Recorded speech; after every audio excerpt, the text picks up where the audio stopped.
కాంగ్రెస్ పార్టీలో చేరికతోని ఒక నూతన అధ్యాయం ఆరంభం కాబోతుంది.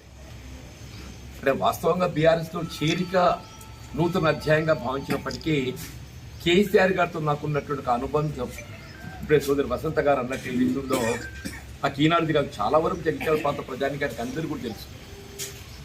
నేను ప్రజా జీవితంలోకి రాక ముందు నుండి కూడా వారితో వ్యక్తిగతంగా కుటుంబ పరంగా కూడా పరిచయం ఉన్నటువంటి ఒక వ్యక్తిని. మేము 83 అంటే తెలుగుదేశం పార్టీ ఆవిర్భావంలో కలిసి ప్రయాణించాం.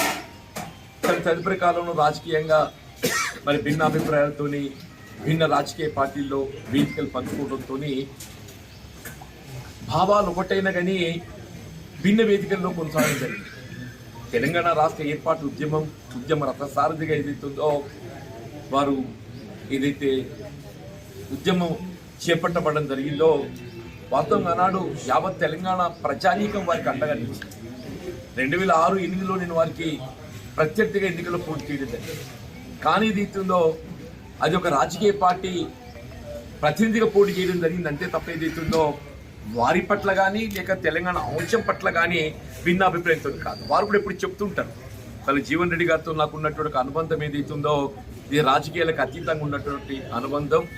మరి వాస్తవంగా నేను కాంగ్రెస్ పార్టీ 4 ప్రాణహిత నదీ జలాలు వినియోగులు రావాలి అని అంటే మీరు తుమ్మడి ఏడవగా బ్యాజ్ నిర్మాణం చేసేటువంటి ఒక మీరు ఆలోచన లేదు, చొరవ లేదు.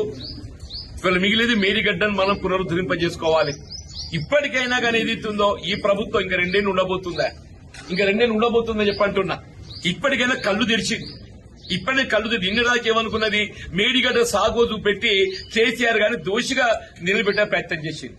కేసీఆర్ దోషి కాదు, ఈ తెలంగాణ రాష్ట్ర భవిష్యత్తు నిర్మాణం చేసినటువంటి ఒక స్ఫూర్తి తెలంగాణ రాష్ట్ర నిర్మాణాన్ని వీళ్ళ నిలబెట్టే విధంగా ఒక స్ఫూర్తిదాత అని చెప్పంటున్నా.